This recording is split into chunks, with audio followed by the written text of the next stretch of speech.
অনেক নেতারা দেখি যে জাতীয় প্রেস ক্লাবের সামনে এবং তাদের নিজস্ব অফিসে বসে বলে থাকেন যে জনগণ এখন এইটা চায়, জনগণ ওইটা চায়, জনগণ কি চায়।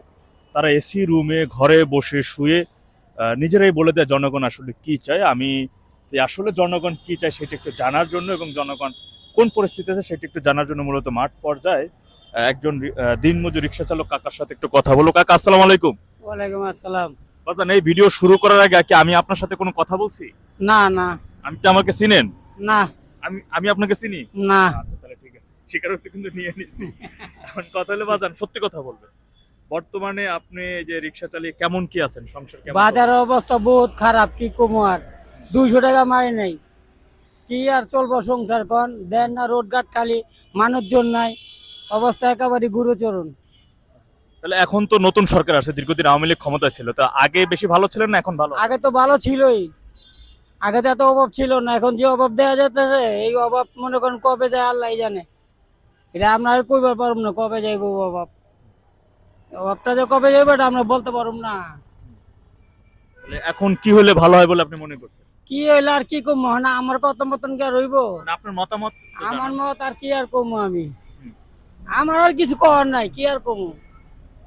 অনেক সাধারণ মানুষ তো তারা বলতেছে একটা নির্দলীয় নিরপেক্ষ একটা নির্বাচন আসুক, একজন নির্বাচিত সরকার আসলে হয়তো দেশের একটু পরিস্থিতি ভালো হতে। সরকার সামনে যে ক্ষতি ছাড়া ভালো হইব, খারাপ ছাড়া ভালো হইব না।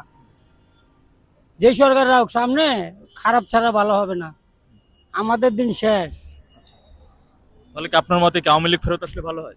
ভালো তো অবশ্যই হয়, যদি আমেরিকা হয় তো ভালোই, এটা আমরাও চাই আহুক। ঠিক আছে বাজান, আপনাকে অসংখ্য ধন্যবাদ আমার সাথে কথা বলার জন্য।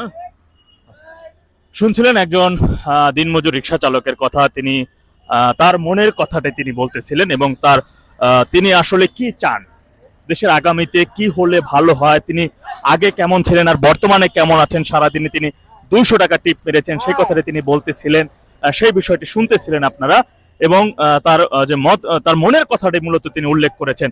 আসলে এই কথাটি তাদের উদ্দেশ্যে আমার বলা যে যারা যারা মূলত যারা মূলত আপনার এই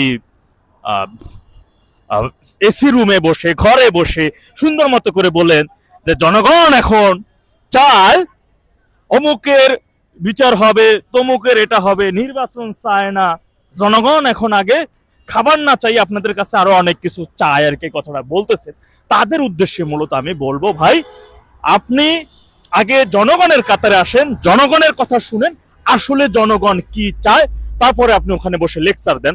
তা না হলে কিন্তু আপনি ভুল মিথ্যা কথা বলতেছেন, সাংবাদিকদের সামনে ক্যামেরার সামনে আপনি ভুল ব্যাখ্যা দিচ্ছেন, আপনি মিথ্যাবাদী। সুতরাং জনগণ কি চায়, জনগণের কাতারে আসুন, জনগণের কাছে সাথে কথা বলুন, দেখবেন আপনি জনগণ কি চায়, তারপরে আপনি ওদের কাছে গিয়ে বলেন আসলে জনগণ এইটা চায়।